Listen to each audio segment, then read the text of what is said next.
bonjour tout le monde et bienvenue. Cette vidéo est très en retard, c'est certain, mais c'est parce qu'il m'a fallu tout ce temps pour pouvoir parler de ce sujet sans me mettre à pleurer. Donc voilà, je vais me jeter à l'eau. Kimono nous a quittés. Certains d'entre vous sont déjà au courant. En fait, il a été emporté par un virus qui s'appelle l'herpès coryza. Et ça ressemble en tout point à une grippe humaine. On sait que ça peut être fatal aux humains, mais alors pour les chats, c'est encore pire.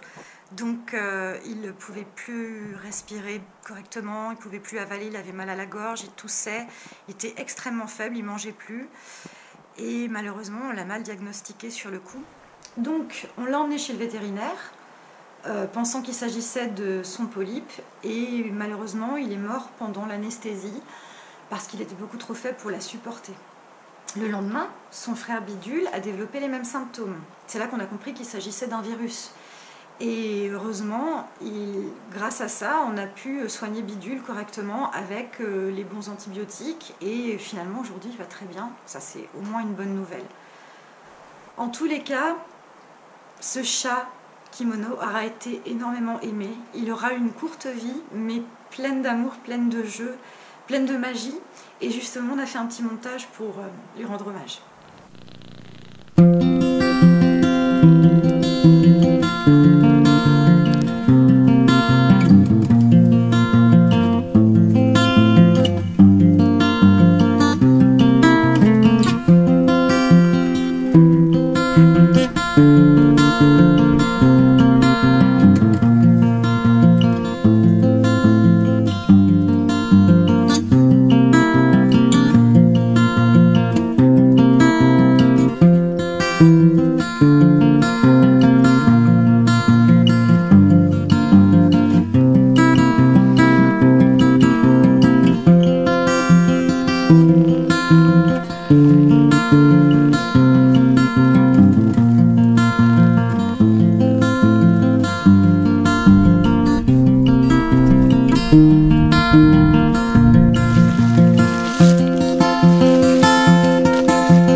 Maintenant, ce que j'aimerais rajouter quand même, c'est que depuis qu'on a rejoint l'association, c'est beaucoup de bonheur en fait, parce qu'on a rencontré des gens qui s'intéressent autant que nous, voire encore plus, au bien-être des animaux.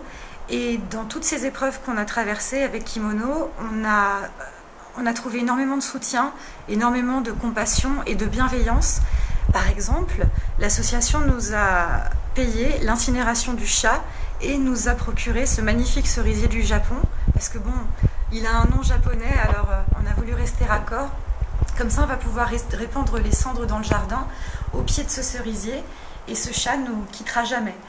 Donc, c'est peut-être gnangnan, mais moi je trouve ça très beau, et je suis contente de garder ce petit chat avec nous. Et pour rester dans les bonnes nouvelles, Bidule a été adopté. En fait, c'est tombé le jour où il est tombé malade.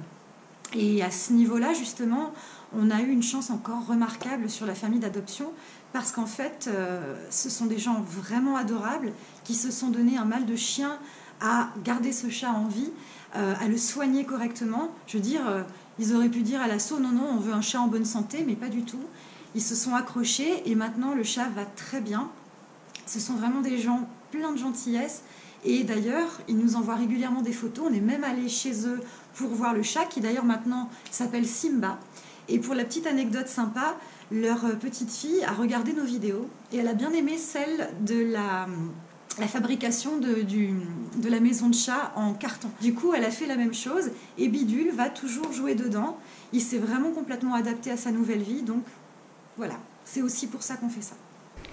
Quant à la petite Luciole, eh ben finalement on a décidé de la garder. En fait, on s'est beaucoup attaché à cette petite chatte et je pense qu'elle s'est beaucoup attachée à nous. Elle est extrêmement collante, elle nous attend derrière la salle de bain, elle nous suit partout comme un petit chien. On la verrait pas être aussi heureuse ailleurs. Du coup, ça c'est la dernière bonne nouvelle et finalement c'est la meilleure. On a finalement sur toute cette portée 2 chats qui ont été adoptés, qui sont dans des familles formidables et cette petite luciole qui va plus jamais repartir. Merci à tous.